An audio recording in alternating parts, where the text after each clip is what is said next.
আর কুলগুলো দেখুন শুধু কত বড় বড় দেখুন। এই দেখুন, এই কুলগুলো খুবই মিষ্টি, এগুলো আচার হলে খুবই ভালো লাগে খেতে। অনেক কুল পেয়েছি। দেখুন ওকে বেঁধে দিচ্ছে, চুপ করে ও কুল খাচ্ছে। অনেকগুলো কুল ওইখানটায় পড়েছিল সামনেটায়, এই জন্য খাচ্ছে। মাও খুশি চলে এলো, ও চলে যাচ্ছে পায়রা ধরতে। খুব বদমাইশ হয়েছে এই বিড়াল, সব সময় থাকে ঠাকুর বাড়িতে পায়রা ধরার জন্য। ওইখানে বসে রইল, এই থাম্বারে দাঁড়িয়ে থাকে চুপ করেই দেখুন, এই রইল দাঁড়িয়ে। যখনই পায়রাগুলো এই যে নামবে জল খেতে বা কোনো খাবার খেতে, ও তখন এই দেখুন দেখুন কেমন শিকার করে। দেখুন দেখুন কি সুন্দর দাঁড়িয়ে আছে, দেখছেন?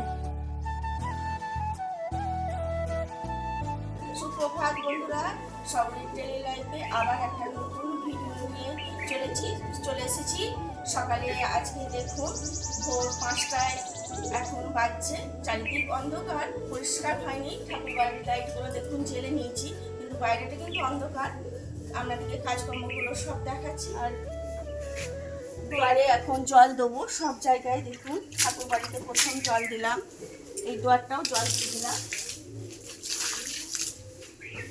আর একটু জল নিই, দিয়ে বাবার মন্দিরটা জল দেবো। আগে তো দুয়ারে জল দিয়ে কাজগুলো সারবো, তারপর ঝটপট দেবো। দেখুন এই দিকটা দেখুন জল দিয়ে দিলাম। রাস্তায় লাইট জ্বলছে, এখনো নেভানো হয়নি। রাস্তায় চারিদিক সেই আলো দিয়েছিল মাঠের মায়ের পুজোর সময়, সেই লাইটই জ্বলছে। এইখানটা ধুয়ে দিচ্ছি।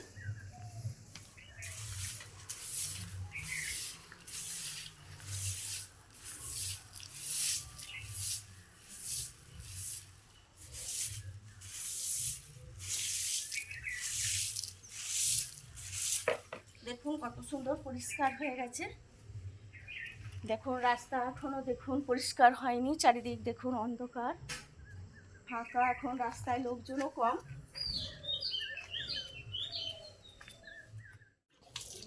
এই কাজটা হচ্ছে সব থেকে বড়, সকালে দুয়ারে জল দিয়া গোলা দিয়া, এটা হচ্ছে আগে করতে হয়।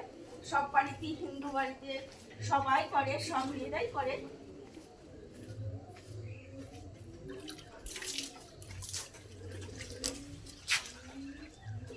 দেখুন আমি বাগানেও চলে এসেছি, একবারে ফুলটা তুলে নিই, যে ফুলগুলো কুড়িয়ে নেব। দেখুন বাগানে কত সুন্দর ফুলগুলো এখনো আছে, গাছ ভর্তি ফুল চারিদিকে। দেখুন কত সুন্দর ফুলগুলো।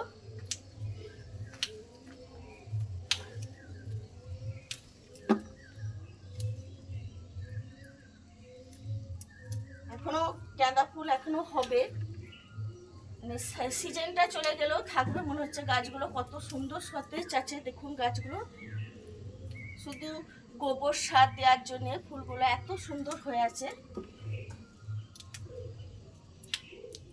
দেখুন বন্ধুরা আমার ফুল তোলা হয়ে গেছে, এটা মদন গোপাল তলায় আমি খাঁচিতে রেখে দেবো। দেখুন বন্ধুরা, এই দেখুন খাঁচিতে ফুলটা রেখে দিলাম মদন গোপাল তলায়।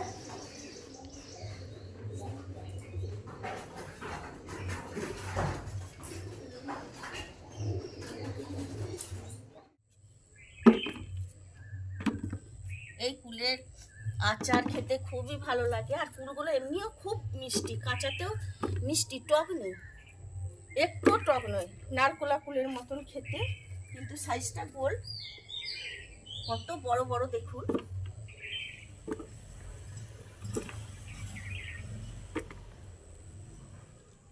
দেখুন বন্ধুরা কতগুলো কুল পেয়েছি, দেখুন আপনাদেরকে দেখাচ্ছি। দেখুন এত কুল পড়ে গেছে গাছ থেকে পেকে, এই দেখুন। আর কুলগুলো দেখুন শুধু কত বড় বড় দেখুন। এই দেখুন এই কুলগুলো খুবই মিষ্টি, এগুলো আচার হলে খুবই ভালো লাগে খেতে। অনেক ফুল পেয়েছি, এখানে আমি রেখে দিলাম।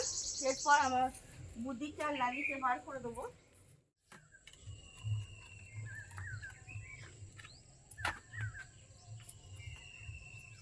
দেখুন কি সুন্দর লাইট জ্বলছে গোয়ালে, কত সুন্দর লাগছে। দেখুন আমি একটা একটা করে বার করছি।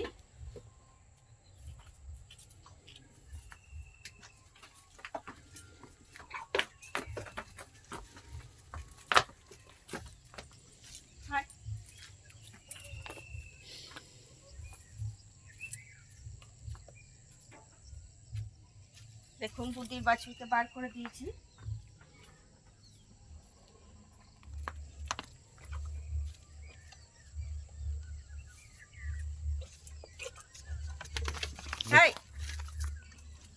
লালিকে তুমি বার করে দাও। দেখুন বন্ধুরা, লালিকে আমার স্বামী বার করে দিচ্ছে। ও তো এখন নতুন, ছটপট করবে, ভয় লাগে যদি পালিয়ে যায়। এমনি যায় না কোথাও, কিন্তু ও খুব ছটপট করে। এরা যেমন চিনে গেছে নিজের ডাবায় ঠিক চলে আসে, কিছু করে না। কিন্তু বুদির বাছুর খুব বদমাশ হয়েছে, বুদিকে একটুও খেতে দেয় না। দেখুন শুধু গুতুতে যাচ্ছে। এই দেখুন লালি চলে যাচ্ছে তার নিজের জায়গায়।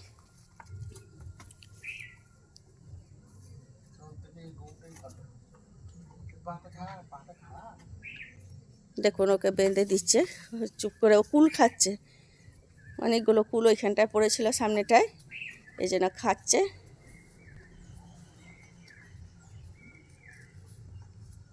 দেখুন সকালবেলায় ভালোও লাগে, চারিদিক একটা শান্ত পরিবেশ, খুব সুন্দর। দেখুন এখনও কত সুন্দর গাছে পাখি ডাকছে, চারিদিকটা এখনও পরিষ্কার হয়নি। আমাদের মাও পুষি চলে এলো, ও চলে যাচ্ছে পায়রা ধরতে। খুব বদমাইশ হয়েছে এই বিড়াল, সব সময় থাকে ঠাকুর বাড়িতে পায়রা ধরার জন্য, ওইখানে বসে রইল। এই থাম্বারে দাঁড়িয়ে থাকে চুপ করেই। দেখুন এই রইল দাঁড়িয়ে। যখনই পায়রাগুলো এই যে নামবে জল খেতে বা কোনো খাবার খেতে, ও তখন এই দেখুন দেখুন কেমন শিকার করে। দেখুন দেখুন কি সুন্দর দাঁড়িয়ে আছে, দেখছেন? টুক করে যেই পড়বে পায়রাগুলো নামবে, ও কিন্তু ধরে নিয়ে চম্পাটাক। এইভাবে বহু পায়রা আমাদের খেয়ে নিচ্ছে এই বিড়াল। ছোট থেকেই, ছোট্ট যখন ছিল তখন থেকেই ঠাকুর বাড়িতে থাকতো, আর এইভাবেই ও বিড়াল। এই দেখুন দেখছেন, এই দেখুন আপনাদিকে দেখাচ্ছি। দেখুন এই দেখুন, ওই দেখুন পায়রার দিকে তাকিয়ে বসে রইল। এই দেখুন এই লুকিয়ে থাকবে, ওই যে থাম্বারে চলে গেল লুকিয়ে রইল। তো পায়রারা মনে করবে বিড়াল নেই, তখন ওরা নামবে। ওই ফাঁকেই দেখুন, দেখছেন থাম্বারের আড়ালে দেখুন লুকিয়ে আছে। এইভাবেই ও কিন্তু শিকার করে, সব পায়রা খেয়ে নিচ্ছে, আমরা তাড়ালেও যাচ্ছে না, এত বদমাইশ হয়েছে। দেখুন কি অবস্থা। খুব বড় বিড়ালটা তাও নয়, মাজরা বিড়াল, কিন্তু খুব বদমাইশ। অন্য কিচ্ছু খেতে চায় না, ভাত মুড়ি আমরা দিয়েও খাই নাই, শুধু ওই পায়রা খাবে। একটু পায়রা ধরে ধরে ও খাবে। এই দেখুন দেখুন বসে আছে থাম্বারের আড়ালে, এই বসেই থাকবে। যখনই ও লুকিয়ে লুকিয়ে থাকবে এইখানে, ঠাকুর বাড়িতেই থাকবে, আর কোথাও ও যাবে না। দেখুন এখন কোথায় গেল, দেখাচ্ছি আপনাদিকে। এই দিকে বাগানটা দেখুন কত সুন্দর। এই দেখুন দেখছেন, এইখানে এসে এখন আছে। আমি যেহেতু পেছু পেছু আসছি বলে ও বুঝতে পারছে, ও একটু করে এগিয়ে এগিয়ে যাচ্ছে। এই দেখুন পায়রাটা ধরবে বলে বসে আছে, যখনই ও পায়রা পাবে ধরবে, ধরে পালিয়ে যাবে। এই দেখুন দেখুন কি অবস্থা। এই দেখুন আস্তে আস্তে যাচ্ছে। দেখুন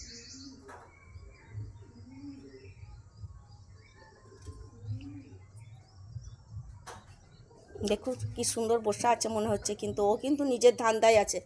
ও বিড়াল ধান্দাতেই আছে যে আমি একটা যেই পাবো পায়রা অমনি খেয়ে নেব, দিয়ে নিয়ে পালিয়ে যাব। এই দেখুন না সিংহাসনের ওই তলায়, এই দেখুন ঢুকে পড়লো, ওইখানে বসে থাকবে। তাহলে পায়রারা জানবে কি করে যে বিড়াল আছে কিনা, তখনই ধরে নিয়ে চলে যাবে।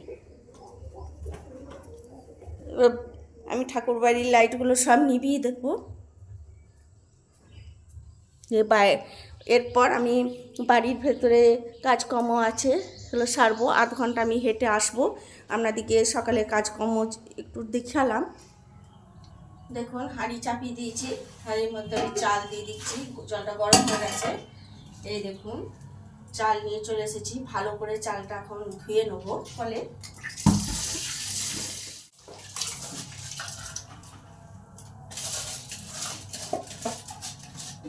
সব চালটাই দিয়ে দিলাম।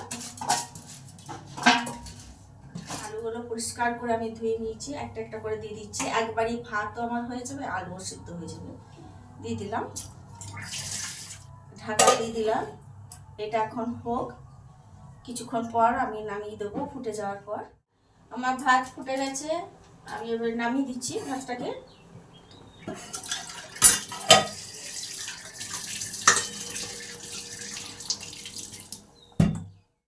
বন্ধুরা কড়াই চাপিয়ে দিয়েছি, কড়াইয়ের মধ্যে তেল দিয়ে দিচ্ছি। যে মাছ ভাজা হবে এই জন্যই অনেকটা তেল দিয়েছি। দেখুন দেখুন মাছগুলো আমি নুন হলুদ মাখিয়ে রেখেছি। দেখুন এলো হলুদ দিয়ে দিয়েছি, নুনও দিয়ে দিয়েছি, হ্যাঁ, দিয়ে মাখিয়ে নিচ্ছি আর একটু ভালো করে।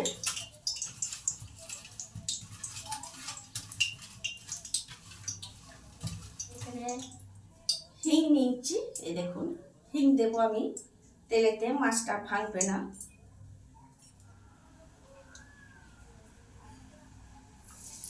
দেখুন হিং দিয়ে দিলাম তেলটার মধ্যে। আর দেখুন মাছে তো আমি খানিকটা কিন্তু হিং দিচ্ছি। এইটা দিলে কি হয় বলুন তো, মাছ একটাও ভাঙবে না, খেতেও একদম ভোজবাড়ির মতন টেস্টি হয়। আমি এবারে এক পিস করে মাছ দিয়ে দিচ্ছি।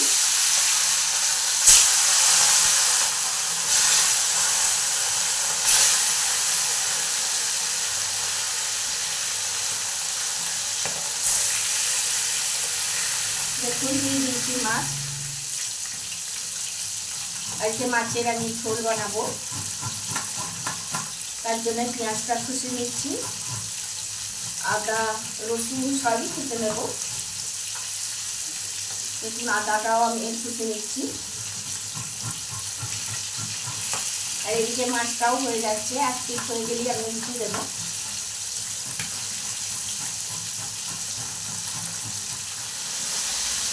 আর আমার এখানে পেঁয়াজ কষা দেখুন হয়ে গেছে, রেডি, একদম খারাপ হয়ে গেছে মাছগুলো। আমি এবারে তুলে দিচ্ছি কড়া থেকে। এই মাছগুলো ঝোলের মধ্যে দিলে কিন্তু ছেড়ে যাবে না, বেশ খড়াই থাকবে আর খেতেও খুব ভালো লাগে। দেখুন কতটা খড়া ভাজা হয়েছে।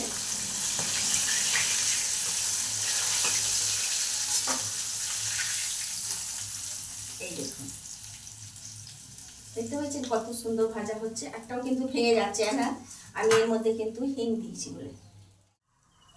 আর এই পেঁয়াজ আদা খোসা রসুন খোসা যেটা আছে সেটা পুরোটাই আমি দিয়ে দিচ্ছি।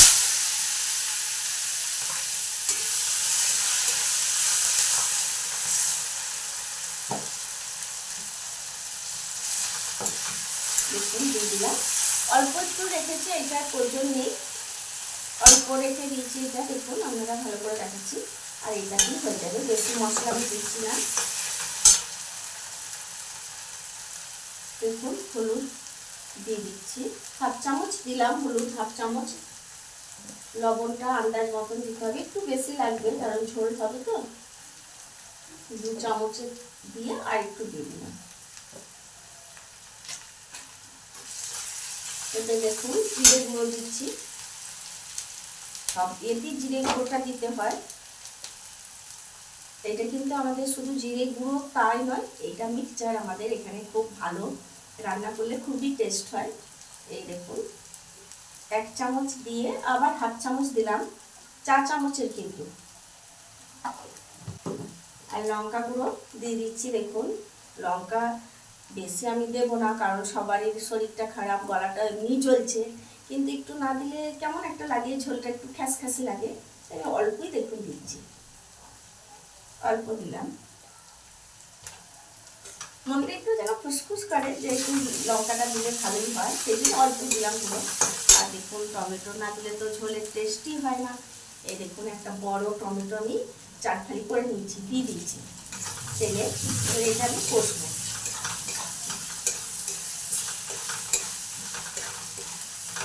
আলুগুলো আমি দিয়ে দিচ্ছি এখানে।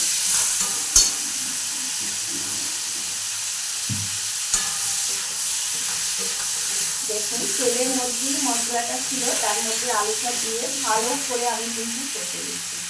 ভালোভাবে কষে নিলে কি হবে কিন্তু মশলাটা ভালো আলুটার সঙ্গে ভাজা হয়েছে, আর খেতেও খুব টেস্টি হয়।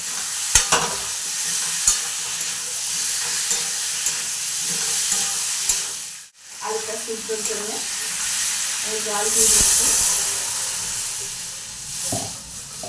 জল দিয়ে দিলাম। এবারে যতক্ষণ না আলুটা সেদ্ধ হচ্ছে আমি ততক্ষণ ঢাকা দিয়ে রাখবো। আলুটা সেদ্ধ হয়ে গেলে আমি মাছটা দিয়ে নামিয়ে দেবো।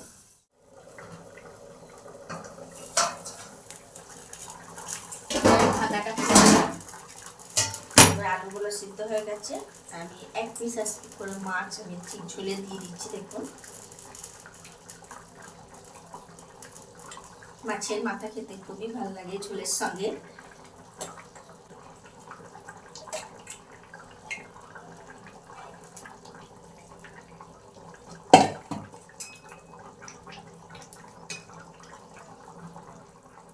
একটু শুধু ডুবিয়ে দেবো। এই দেখুন, তবে আমি নামিয়ে দিচ্ছি।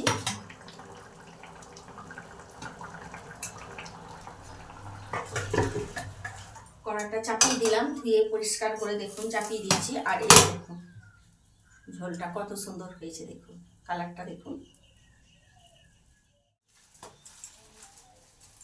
দেখুন কড়াই চাপিয়ে দিয়েছি, তেতে গেছে।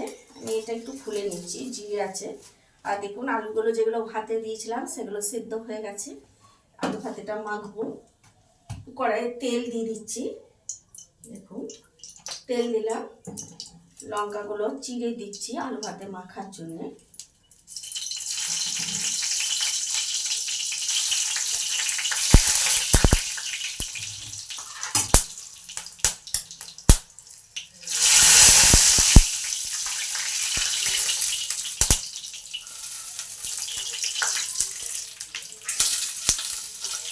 তেলও নিয়ে নিচ্ছি, জিরে দিয়ে দিচ্ছি।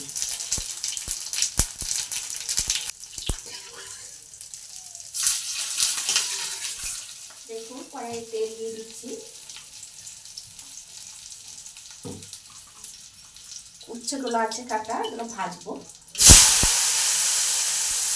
হলুদের গুঁড়ো দিয়ে দিলাম, লবণ দিয়ে দিলাম। এরপর এটা খরা খরা করে একদম ভাজবো। দেখুন উচ্ছেগুলো মেরে দিচ্ছি, এক পিস হয়ে গেছে, আর এক পিস করছি। এটা দেখুন আলু ভাতেটা মেখেছি। এবার এটা গোল গোল ডাব পাঠিয়ে নেবো। তেল লঙ্কা জিরে দিয়ে আমি মেখেছি ভালো করে।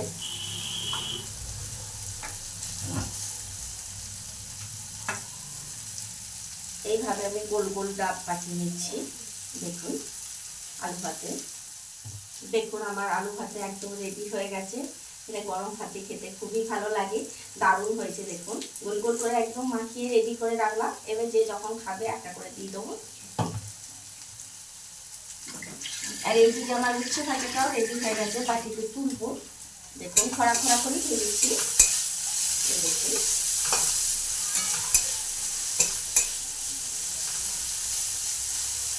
উচ্ছে ভাজা তো খেতে সবারই ভালো লাগে গরম ভাতের সঙ্গে, বা এখন সুগারের জন্য প্রতিটা মানুষেরও খায় উচ্ছে ভাতে বা উচ্ছে ভাজা, খুবই ভালো লাগে। আমার তো খুব পছন্দ।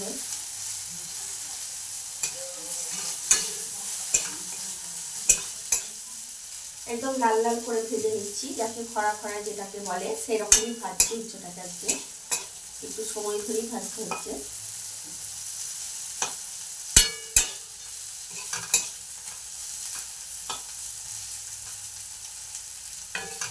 হয়ে গেছে।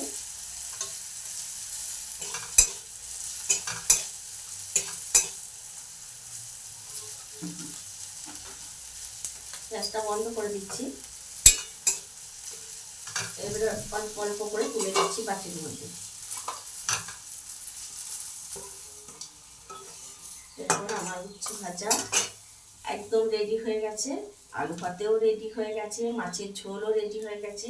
আমার ভিডিও যদি আপনাদের ভালো লেগে থাকে লাইক করবেন, কমেন্ট করবেন, শেয়ার করবেন। পরের ভিডিও আবার আপনাদের সাথে দেখা হবে। এখনকার মতন টাটা।